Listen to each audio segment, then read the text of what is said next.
Hello and welcome to another installment of the museum pandemic shutdown videos. Still trying to figure out how to film this stuff smartly, but bear with me. I figured I'd invite you all into the Bat Cave, as it were, and show you some of the things that are going on with the museum's restoration projects. In front of me here, as you can see the Clarkter CT6 Mil 44 Heavy that we picked up last year is pretty much stripped down and ready to head out to the sandblaster. I don't think we're going to try and take those rear fenders off. They're very heavy, and I just don't think it's worth it. I don't know how we'd move them once we got them off either. Still trying to figure out how to get the clutch and brake pedal off, since this assembly is riveted to the frame and there's no access on the backside to get that pedal shaft out. I need to get the master cylinder and brake lines off and all that stuff before it goes out. Up here at the front you can see some of the modifications that were done to this frame to put the larger engine in it that was in it when we got it. Which is now sitting over here on the floor. We have somebody who's interested in buying it, so hopefully once social distancing is behind us, it will leave and I don't have to trip over it all the time.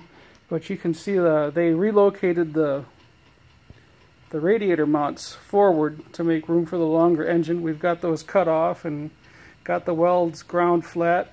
They were the original radiator mounts. I think we can save them and put them back in their original holes, which are still there. They put this lovely notch in the frame to clear the front pulley. I'm not sure what we're going to do about that at the moment, but we'll see where that goes. We found this nice new old stock steering wheel that's on here right now, just so I can move this thing if I need to. And over here you can see this. We have a pile of parts. These are both CT6 and CA1 parts that are lining up, and as soon as everything hopefully returns to normal, these will all be loaded in the truck and headed off to the Media Blasters. So local Media Blast people, don't worry, we have work for you. We will be spending money with you soon. So now let's move over to the other part of the shop here and take a look at some of the other things. We've also been working on the CA1. Those of you who follow this know that last year we got the sprockets off the cross drive. We've got both covers off the cross drive. The gear reduction unit looks pretty good. One of the brake bands is kind of squirrely looking, and we're going to have to figure out what we're going to do with that. But that's coming up. This part just needs to be cleaned now and get ready for paint. We've been working hard at getting the front track adjusters and the front drive rollers apart. As you can see here on the floor, they put up a good fight. It's a really fine thread, so it took forever. We were able to get maybe about 1/8 of a turn at a time. So it took quite some time to get them apart. We've got another one over here that's ready to go. There's the track. This is the track off of bulldozer number 2. It's somebody welded these lovely grousers on here, kind of screwed up the pads. But this track chain is in much better shape than. Try not to make you all dizzy here, but again. This track chain is off bulldozer number 1. It's very worn out, has a couple cracks in it, but the pads were quite nice. So the plan is to get the pads off of this chain, use this chain, which has much less wear on it, and the pads from bulldozer number 1, and make one good set of tracks. Unfortunately, when they welded these grousers on, they made it so we can't get onto these bolts and get the pads off, so we're going to end up having to cut them. At least that's the plan at the moment. I'm still kind of trying to figure out what the best course of action is for that.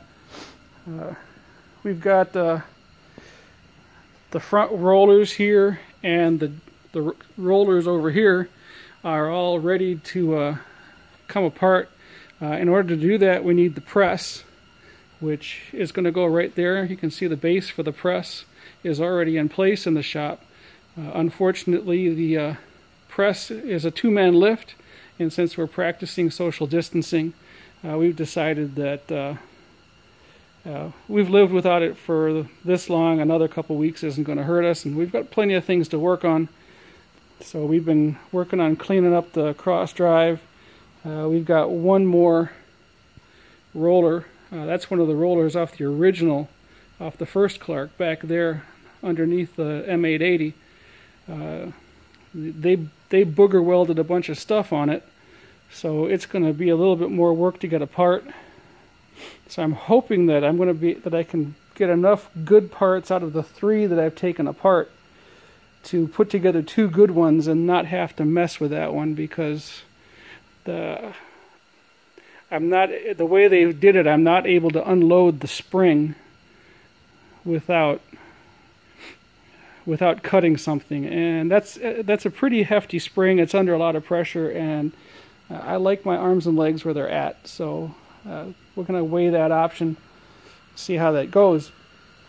We've also got our sandblaster back up and running over here in the corner. We were going to buy a new sandblaster, but we decided that this one is fine for the moment, and we're going to keep this one, and instead of spending money on that, well, we're going to buy a new welder, because our MIG welder has given up the ghost on us.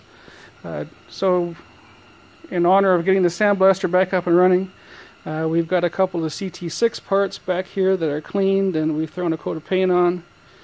There's the gas cap for the CT6 and one of the track adjusters for the MIL 44, which we have worked on getting we tried to get some of the pipe wrench marks out of it, and then this is the CT6 water neck that we're going to have to swap onto the other engine. The engine that we have in storage has the wrong water neck on it, so we took the water neck off of this one, cleaned it up, threw a coat of paint on it, and that'll get swapped onto the other engine. We've also been working on cleaning up some hardware. Here you can see the track adjusters. You can see they put up a good fight, and they got a lot of tool marks on them from the pipe wrench. And we're going to try and get these cleaned up and make them look smooth again like they're supposed to, at least to the best of our ability. We also try to reuse as many original fasteners as we can. So here we have our pile of fasteners that are waiting to be cleaned. We've got some fasteners back here that are already clean. For those of you that follow like the Ford GPW restoration, everybody talks about Henry Ford and his F-script bolts. Well, about 90% of the bolts on both of these, the CT6 and the CA1, have this lovely little C on them. We're not sure if that's just coincidence or if that is a product of or a byproduct of vertical integration. I can't answer that question for real or for sure. I've asked a couple of the Clark gurus out there, and they also say it probably is vertical integration, but we can't say for certain. So we're trying to save as many of these C-marked bolts as we can. These are there's a couple of random ones over here. We have them normally bag them up, but based on where they came from on the vehicle, and clean them and label them. These are just random extras off of bolts. Since we have 2 bulldozers, we're kind of some of these just ended up being random, and then we have this whole pile of bolts here that we still have to process. These are all the sheet metal bolts off of. Actually, these are the frame and suspension bolts off of Clark number 2. They're the ones that hold those roller assemblies over there onto the frame. So we're going to see if any of these are C-marked, and if they are, we'll clean them and we'll chase the threads and we'll reuse them. And if they're not C-marked and they're not savable, we will toss them and replace them with fresh hardware. So kind of gives you an idea of what we got going on.